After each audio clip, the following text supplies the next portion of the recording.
can we date non-Christians?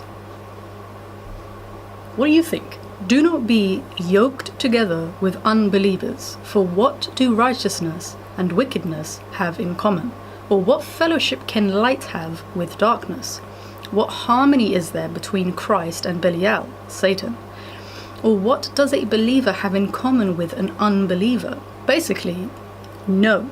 And that's not to be a buzzkill, that's to help you out. We don't date non-Christians. We are God's people and we marry within that bound. Otherwise, you'll be two people trying to hold on to each other as you walk down different paths. Eventually, the stretch is too thin and you tear each other apart. One of the problems is that we think that we're gonna be the first ones in the history of history who this works out for.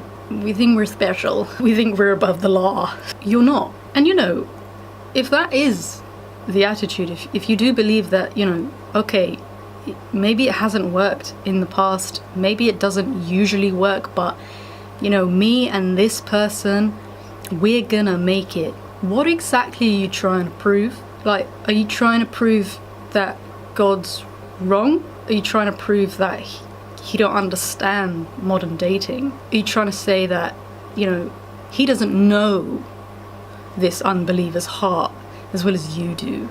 He doesn't love this person as much as you do. Like, what are you doing? What are you saying? God has a great plan for you, and you're over here like, I can change him with my love, or I'll evangelize her with my penis.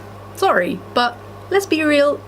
Sometimes that's what's going on. It's not gonna happen. Now, fair, you might not be so shallow as those two examples. You might genuinely be madly in love with this gaffer. Is that a possibility? Yeah, sure. Does your love for this person make it okay? Does it make it good or right to date them? No. And you might say, well, God wouldn't have given me these feelings if he didn't want me to act on them, to be with this person. And I've heard a similar argument when it comes to homosexuality. No, man, God didn't give you those feelings. Hollywood did. Popular music did. Jesus said, if you love me, you will obey my commands. So it's not about how nobody understands you and this person and no one really gets how much you love each other. You're willing to compromise God's word in order to pursue them. And really think about that line. What does a believer have in common with an unbeliever? Let me put it like this. As a believer, you're saying to the world that this God of yours, he is the most important thing in your life, and that your life revolves around him.